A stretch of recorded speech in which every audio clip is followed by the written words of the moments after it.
मुजाहिदो मुजाहिदो लगाओ ज़रब हैदरी, लगाओ ज़रब हैदरी।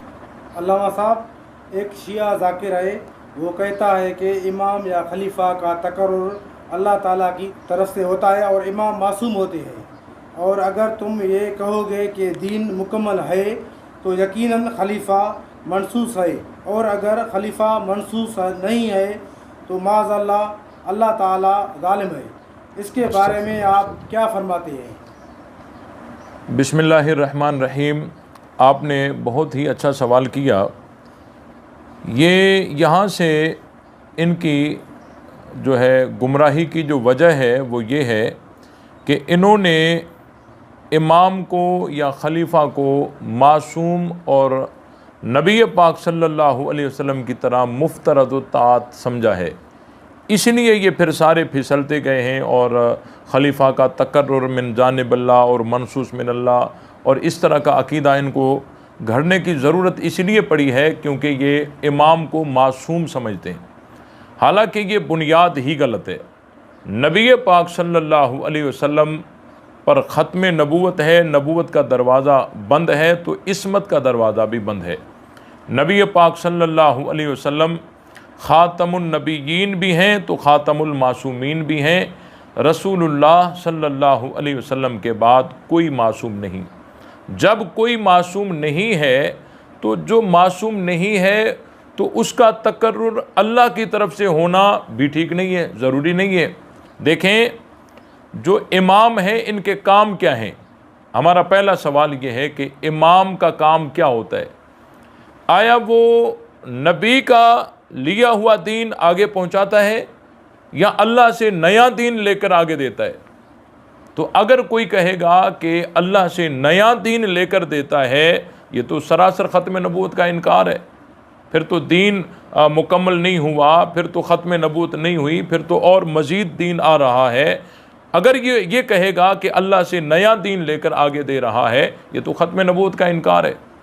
और अगर ये कहेगा कि नया दीन नहीं आएगा, नबी पाक सल्लल्लाहु अलैहि वसल्लम का लिया हुआ दीन वो आगे पहुँचाने का काम इनके ज़िम्मे होता है, फिर तो आगे पहुँचाने के लिए तो मासूम होना ज़रूरी नहीं है। अगर आगे पहुँचाने के लिए भी मासूम होना ज़रूरी हो फिर तो बहुत सारे ज़ाकिरीन को, शिया उलमा को मासूम होना चाहिए, जिसका कोई भी कायल नहीं है। तो सबसे इनकी बुनियादी गलती, बड़ी गलती वो ये है कि ये इमाम को मासूम समझते हैं। और इनके पास जो दलील होती है ना वो ये होती है, ये कहते हैं कि इमाम नायब नबी होता है और नबी का जो नायब है, जिस तरह नबी मासूम है तो नायब का भी मासूम होना ज़रूरी है, वगरना वो सही माना में नियाबत नहीं कर सकेगा। और जो सिफ़ात असल की होती हैं नायब में भी वही सिफ़ात होना ज़रूरी है, वगरना वो हक़ के नियाबत अदा नहीं कर सकेगा। ये इनकी बहुत बड़ी दलील होती है इमाम के मासूम होने की, लेकिन ये गलत है, इसको समझिए। जो इमाम होता है, इमाम या खलीफा, वो हर काम में नबी का नायब नहीं होता। नबी के दो काम होते हैं, एक काम अल्लाह से दीन को लेना और दूसरा काम आगे उम्मत तक वो दीन पहुंचाना। अब जो नबी का नायब है, वो खलीफा कहें या उसको इमाम कहें, तो वो दोनों कामों में नबी का नायब नहीं होता। अल्लाह से जो दीन लेना था वो नबी पाक सल्लल्लाहु अलैहि वसल्लम ले चुके, अब मज़ीद अल्लाह से दीन लेने की ज़रूरत नहीं है। अब आगे दीन की इशाअत और हिफाजत की ज़रूरत है।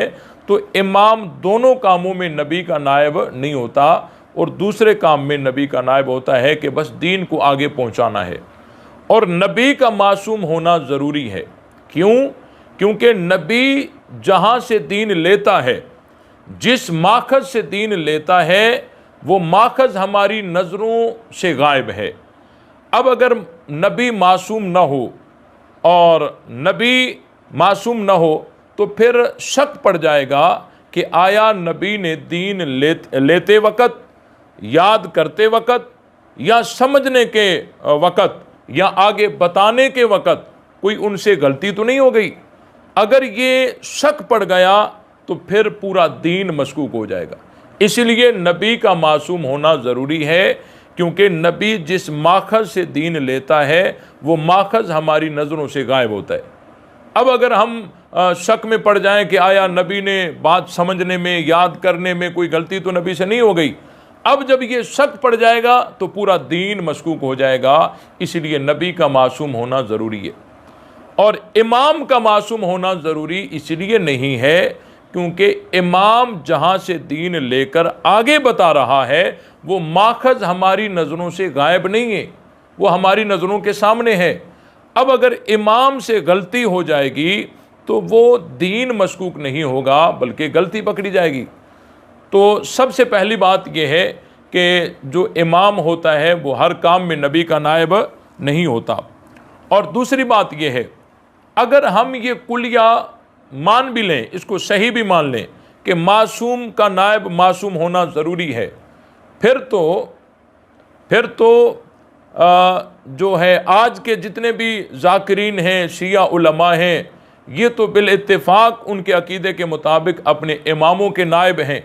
फिर तो उनको भी मासूम होना चाहिए जिसका कोई भी कायल नहीं है।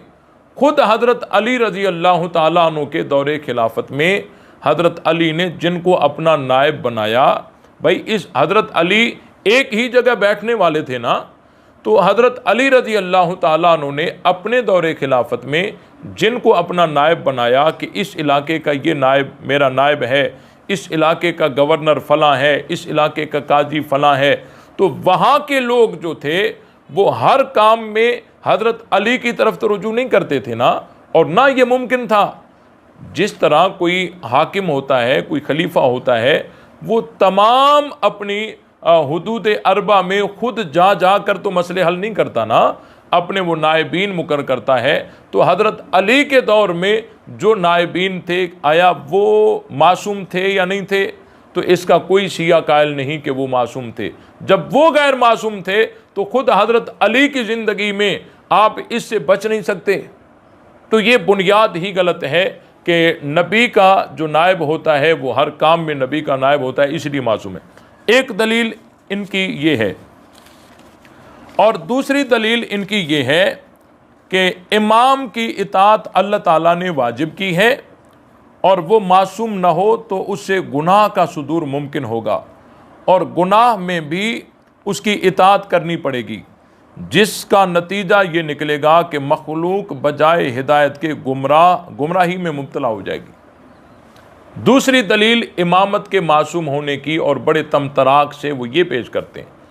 अब इस दलील की बुनियाद दो चीज़ों पर है। एक चीज़ ये कि इमाम का तकर्रुर मिन जानिबिल्लाह होता है, एक बुनियाद उसकी ये है, और दूसरी बुनियाद ये है कि अल्लाह ताला ने इमाम की हर बात में इताअत का हुक्म किया है। इस दलील की बुनियाद दो चीज़ों पर है और दोनों चीज़ें गलत हैं। सबसे पहली बात ये कि इमाम का तकर्रुर मिन जानिबिल्लाह नहीं होता, ये तो नबियों की शान है कि जिनको अल्लाह भेजता है, अल्लाह मुकर्रर करता है, वो तो नबियों की शान है और इमामों की ये शान नहीं है। और दूसरी बात यह है कि अल्लाह ने इमाम की हर बात में इताअत का हुक्म किया है, ये बात भी गलत है। ये बात भी बिल्कुल गलत है कि इमाम का अल्लाह ताला ने हर बात में इताअत का हुक्म नहीं किया। इमाम की इताअत मशरूत है। या अय्युहल्लज़ीना आमनू अतीउल्लाह व अतीउर रसूल व उलिल अम्रि मिनकुम फ़इन तनाज़अतुम फ़ी शैइन फ़रुद्दूहु इलल्लाहि वर रसूल। अल्लाह ताला ने इमाम की इताअत मुतलक नहीं फरमाई, अल्लाह ताला ने उनकी इताअत मशरूत की है कि जो कुरान और सुन्नत के ख़िलाफ़ न हो आप उसमें इमाम की इताअत करें। अगर वो इमाम कुरान और सुन्नत के ख़िलाफ़ कोई बात कहे तो उसमें इताअत का कोई हुक्म नहीं है। ये तो नबियों की शान है कि बग़ैर चूँ चरा के आप उनकी इताअत करें और उनमें गलती का कोई शायबा ही नहीं है। मा आताकुमुर रसूल फ़ख़ुज़ूहु व मा नहाकुम अन्हु फ़ंतहू और कुल इन कुंतुम तुहिब्बूनल्लाह फ़त्तबिऊनी युहिब्बुकुमुल्लाह और लक़द कान लकुम फ़ी रसूलिल्लाहि उस्वतुन हसना मैं युतिइर रसूल फ़क़द अता अल्लाह। ये तो नबियों की शान है, ये तो इमामों की शान नहीं है। और अगर शिया गैर मासूम की इताअत को किसी दर्जा में भी जायज़ न रखें तो फिर तो ज़रूरी है, तो जो नमाज पढ़ाने वाले पेश इमाम हैं उनका भी मासूम होना ज़रूरी है। हो सकता है कि वो गैर मासूम होने की वजह से कोई गलती से बगैर तहारत के नमाज पढ़ाएं। ये तो दीन में सबसे बड़ी इबादत नमाज है ना, फिर तो सारे पेश इमाम हैं उनको मासूम होना ज़रूरी है। फिर तो तमाम मुजतहिदीन और शिया उलमा ज़ाकिरीन उनको मासूम होना ज़रूरी है। तो देखें, इसका कोई भी कायल नहीं है। अगर गैर मासूम की इत्तिबा गुमराही है और अल्लाह ताला ने इनके अकीदा इमामत को ऐसा पामाल किया है कि बहुत कम किसी बातिल अकीदे को अल्लाह ने ऐसा ज़ेर ज़बर किया हो। आज सदियाँ गुजर गई, 11 इमाम गुजर गए और शिया अकीदे के मुताबिक के 12वां इमाम गार में ज़िंदा मौजूद है।